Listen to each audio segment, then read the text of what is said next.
আর শুরুতেই আমরা নজর রাখবো মহাকুম্ভের খবরের দিকে। মহাকুম্ভে কি পরিকল্পনার গলদ? ভিভিআইপিদের নিরাপত্তা দিতে গিয়ে সাধারণ মানুষের মৃত্যু, একের পর এক দুর্ঘটনার দায় কার? প্রশ্ন মমতা বন্দ্যোপাধ্যায়। নয়াদিল্লি স্টেশনে পদপিষ্টে মৃত্যু নিয়েও প্রশ্ন তুললেন মুখ্যমন্ত্রী। মহাকুম্ভ এখন মৃত্যু কুম্ভ হয়ে গেছে, মৃত্যু কূপের মতো। আমি মহাকুম্ভকে সম্মান করি, আমি শ্রদ্ধা জানাই, পবিত্র গঙ্গা মাকে আমি সম্মান করি, কিন্তু প্ল্যানিং না করে এত হাইপ তুলে এত লোকের মৃত্যু বললেন 30 জন, কথাটা কি সঠিক? কত ডেড বডি ভাসিয়ে দিয়েছেন নদীতে, কত হাজার হাজার আডোয়ার আগুন লেগেছে। বড় লোক আর ভিআইপিদের জন্য লক্ষ টাকার ক্যাম্প, মৃতদেহের ওপর দিয়ে যারা এই হাইপ তুলছেন আর টাকা কামানোর জন্য ধর্মকে বিক্রি করছেন, তাদের আমি মন থেকে মেনে নিতে পারি না। একটা বড় অনুষ্ঠানের স্ট্যাম্পেড হতেই পারে, কিন্তু তার জন্য প্ল্যানিং করতে হবে। মহাকুম্ভ শুরু হওয়ার দিন পর্যন্ত কোনো প্ল্যানিং হয়নি, ফ্রিতে ট্রেন দিচ্ছেন। আপনি আগে দেখুন আপনার ক্যাপাসিটি আছে কিনা। রেলের স্ট্যাম্পেডেও তো অনেক মানুষ মারা গেছে। মহাকুম্ভে এত বড় ঘটনার পরে কটা কমিশন পাঠিয়েছেন, কটা কমিটি পাঠিয়েছেন, এমনকি আমার রাজ্যে যারা ফিরে এসছেন একটা ডেথ সার্টিফিকেটও দেননি, পোস্টমর্টেমও করেননি। কাজ জানতে হয়, কাজ শিখতে হয়। আমরা গঙ্গাসাগরের মেলা চলাকালীন কোনো ভিভিআইপি কে অ্যালাউ করি না। গঙ্গাসাগর মেলার আমি নিজে পরিদর্শন করি, আমাদের তার 6 মাস আগে থেকে মিটিং হয়। আর পাল্টা আক্রমণ শুভেন্দু অধিকারীর। তিনি আতঙ্কিত। মহাকুম্ভের পুণ্য স্নান এক হয়েছে হিন্দুস্তান। কুম্ভের গোটা পৃথিবীর সনাতনীদের পবিত্র সঙ্গমে পুণ্য স্নান, এবং তাকে কেন্দ্র করে যে গোটা পৃথিবীর হিন্দুরা অনেক দিন পরে ঐক্যবদ্ধ হয়েছে, স্রোতের মতো গেছেন হিন্দুরা। এবং তৃণমূলের অনেক পরিচিত সাংসদ, প্রাক্তন রাজ্যসভা সাংসদ, তারাও ডুব দেওয়ার ছবি ছেড়েছেন, বাধ্য হয়েছেন ছাড়তে। তাই মুখ্যমন্ত্রী আজকে ভয় পাচ্ছেন কুম্ভকে দেখে। রাজনৈতিক লড়াই চললেও চিকিৎসকরা বলছেন প্রয়াগরাজে গঙ্গার জলে মিলেছে bacteria.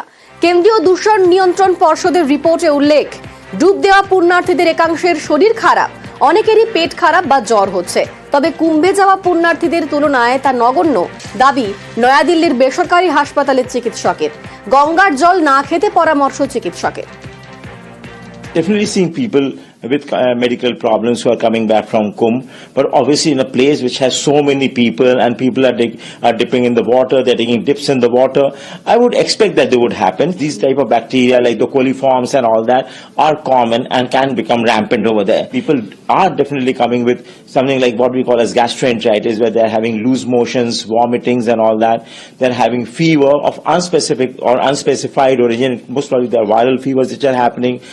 Quite a few people are suffering from respiratory tract infections. Other things which we are seeing is a lot of skin rashes on the body, which is again a dermatological problem which can happen when the water is not too clean. কুম্ভের দূষণ নিয়ে সরব Mamata Bandyopadhyay. VVIP ও সাধারণ স্নানের জায়গা আলাদা কেন? প্রশ্ন মুখ্যমন্ত্রীর। বড় লোক আর ভিআইপিদের জন্য লক্ষ টাকার ক্যাম্প, আর গরিব লোকেদের, সাধারণ লোকেদের জন্য লাইনে দাঁড়ান 15 ঘন্টা 20 ঘন্টা দাঁড়িয়ে, যদি একটা মাদুরেও বসে 2000 টাকা। তারা যে জায়গাটা গিয়ে স্নান করবে সেটা আলাদা, ভিআইপিদের স্নানের জায়গাটা আলাদা। আর সেই জলটা আপনারা দূষিত করেছেন, বিষাক্ত করেছেন মহাকুম্ভের পবিত্র জায়গাটা।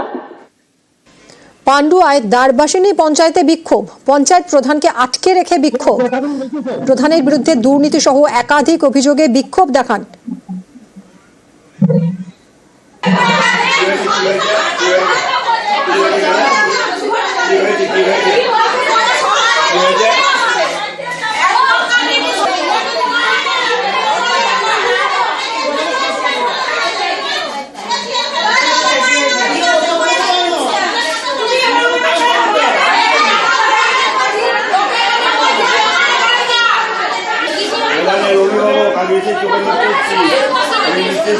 বলছি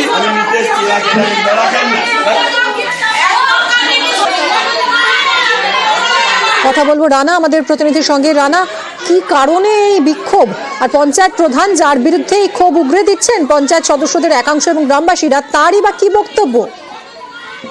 হ্যাঁ দেখো, তৃণমূল পরিচালিত পান্ডুয়া ব্লকের দারবাসিনী গ্রাম পঞ্চায়েতের দীর্ঘদিন ধরে অভিযোগ যে জয়নবা কাজী, এই যে পঞ্চায়েতের প্রধান, তার বিরুদ্ধে স্বজন পোষণ দুর্নীতি নিয়ে বিভিন্ন অভিযোগ ছিল। সেই অভিযোগ বিডিও থেকে মহকুমা শাসককে জানিয়েছিল। তারই পঞ্চায়েতের সদস্যরা, তৃণমূলের সদস্যরা, যে তাদের অভিযোগ হচ্ছে যে গ্রামের যে উন্নয়ন, যে সমস্ত প্রকল্প, সেইগুলোতে যে প্রধান তিনি কোনো কাজ করেন না, তিনি একার নিয়ম মাফিক চলেন। এমনকি যে ওন ফান্ড, পঞ্চায়েতের যে ওন ফান্ড আছে, সেই ওন ফান্ড কিভাবে খরচ করা হবে, কোথায় খরচ করা হবে, কত টাকা খরচ হয়েছে, এই সমস্ত কিন্তু হিসাব তিনি কিন্তু কোনোদিনই দেননি কোনো পঞ্চায়েতের বোর্ড মিটিং এ। ফলে এই যে কিন্তু বিস্তর অভিযোগ ছিল এই পঞ্চায়েতের যে প্রধানের বিরুদ্ধে, সেই নিয়ে গতকাল এই ওই পঞ্চায়েতেই আছে মহকুমা শাসক, বিডিও থেকে আরম্ভ করে পঞ্চায়েত সমিতির লোকজন, তারা এসে এই বিষয়টা যখন দেখার পর যারা যখন বেরিয়ে যান পঞ্চায়েত থেকে, তারপরে গ্রামবাসীরা বিক্ষোভে ফেটে পড়ে। তাদের অভিযোগ হচ্ছে যে এই পঞ্চায়েত প্রধানকে না সরালে এই গ্রামে কোনো প্রধানের কাছে এলে পঞ্চায়েতে টাইম মতো আসে না, কোনো সমস্যার সমাধান করতে চায় না, বলে যে পরে করব। কোনদিন আসে, কোনদিন আসে না। উন্নয়ন করুক, নাহলে সরে যাক। প্রধান দুর্নীতি স্বজন পোষণ করছে, দিনের পর দিন দুর্নীতি করে যাচ্ছে এবং টাইমলি পঞ্চায়েতে আসে না, জনসাধারণের কোনো কাজ করছে না, শুধু চেয়ার বসে যা শুধু টাকা লুটপাট করে খাওয়া যাচ্ছে। এবং কন্ট্রাক্টররা ভালো কাজ করছে না, কন্ট্রাক্টররা ভয় খাচ্ছে, বিল পাস করতে যাচ্ছে না, বাড়িতে বসে বিল নিয়ে যাচ্ছে, সেখানে একটা টাকার দাবি করছে। এমন দুর্নীতিগ্রস্ত প্রধান, এই প্রধানকে আমরা চাইছি না, এই প্রধানকে দুর্নীতিগ্রস্ত প্রধান এখান থেকে সরে যাক। আমরা কেন এলাকার মানুষের কাছে গালাগালি খাবো প্রধানের ভুলের জন্য? এটা মিথ্যা অভিযোগ করা হয়েছে, আর এই বিষয়ে আমি আর কোনো মন্তব্য করতে চাই না। এটা মিথ্যা অভিযোগ করা হয়েছে, আর এই বিষয়ে আমি আর কোনো মন্তব্য করতে চাই না। ঘাটাল মাস্টার প্ল্যানে জমি নিয়ে জটিলতা, সমস্যা মেটাতে তৈরি হয়েছে কমিটি। মাস্টার প্ল্যানের ফলে কি কি সুবিধা হবে তা বোঝাতে ছাপানো হয়েছে লিফলেট। সেই লিফলেট নিয়ে বাড়ি বাড়ি যাবেন কমিটির সদস্যরা। অনিচ্ছুক জমিদাতাদের বোঝাবেন ঘাটাল মাস্টার প্ল্যানের গুরুত্ব। বৃষ্টি হলেই ভেসে যায়, রাস্তায় নামে নৌকা। পশ্চিম মেদিনীপুরের ঘাটালে এটা চেনা ছবি। এই হাল বদলাতে ঘাটাল মাস্টার প্ল্যানের দাবিও বহুদিনের। কেন্দ্র মাস্টার প্ল্যানের টাকা দেয়নি, রাজ্য সরকারের উদ্যোগে ঘাটাল মাস্টার প্ল্যানের কাজ শুরু হয়েছে। প্রায় 2000 কোটি টাকার এই প্রকল্পে জমি নিয়ে তৈরি হয়েছে জটিলতা, কারণ স্থানীয়দের একাংশ জমি দিতে নারাজ। এই জট কাটাতে তৈরি করা হয়েছে কমিটি। ঘাটাল মাস্টার প্ল্যান হলে কত উপকার হবে তা লেখা হয়েছে লিফলেটে। এই লিফলেট নিয়ে ঘাটালে বাড়ি বাড়ি যাবেন কমিটির সদস্যরা। প্রত্যেককে ঘাটাল মাস্টার প্ল্যানের গুরুত্ব বোঝাবেন। প্রতি বছর বৃষ্টিতে ভেসে যেতে হয়, দুর্ভোগের এক শেষ। তারপরেও ঘাটাল মাস্টার প্ল্যানের জন্য জমি দিতে কিসের অনীহা? জানা গিয়েছে প্রায় 10,000 পরিবারের থেকে 105 একর জমি কেনা হবে। বাজার মূল্যের 2 থেকে 2.5 গুণ বেশি দামে জমি কিনবে সেচ দপ্তর। তা সত্ত্বেও জমি দিতে আপত্তি। এ নিয়ে দাসপুরে মিছিলও হয়েছে। আমাদের ঘর বাড়ি জমি জায়গা সব চলে যাবে, ছোট ছোট বাচ্চা ছেলে মেয়ে গরু বাড়ি থাকবে কথা। আমার কি বুকের মধ্যে নদীটা যাবে, আমি যেতে দুবনি, চন্দ্রেশ্বর কাটাতে দুবনি। ঘাটাল মাস্টার প্ল্যানের জন্য একাধিক পাম্প হাউস এবং স্লুইস গেট তৈরি হবে। এর মধ্যে একটি স্লুইস গেট হবে চন্দ্রেশ্বর খালের উপরে। চন্দ্রেশ্বর খালের সম্প্রসারণ হবে, নতুন সেতু তৈরি হবে। দাসপুরের আন্দোলনকারীদের আশঙ্কা, চন্দ্রেশ্বর খাল কাটা হলে দাসপুর 1 নম্বর ব্লক ভেসে যাবে। এই আশঙ্কা এবং জমির ন্যায্য দাম, এই দুই ইস্যুতে স্থানীয়দের একাংশ বেঁকে বসেছেন। তারা জমি দিতে নারাজ। হবেনি, আমরা ছাড়বো না, মাস্টার প্ল্যান হলেও হতে দেবো। এই সমস্যা মেটাতে তৈরি করা হয়েছে কমিটি। কমিটির সদস্যরা জমি মালিকদের বোঝাবেন, যাতে মসৃণভাবে ঘাটাল মাস্টার প্ল্যান বাস্তবে পরিণত করা যায়। আবির ঘোষাল এবং সুকান্ত চক্রবর্তী, নিউজ 18 বাংলা।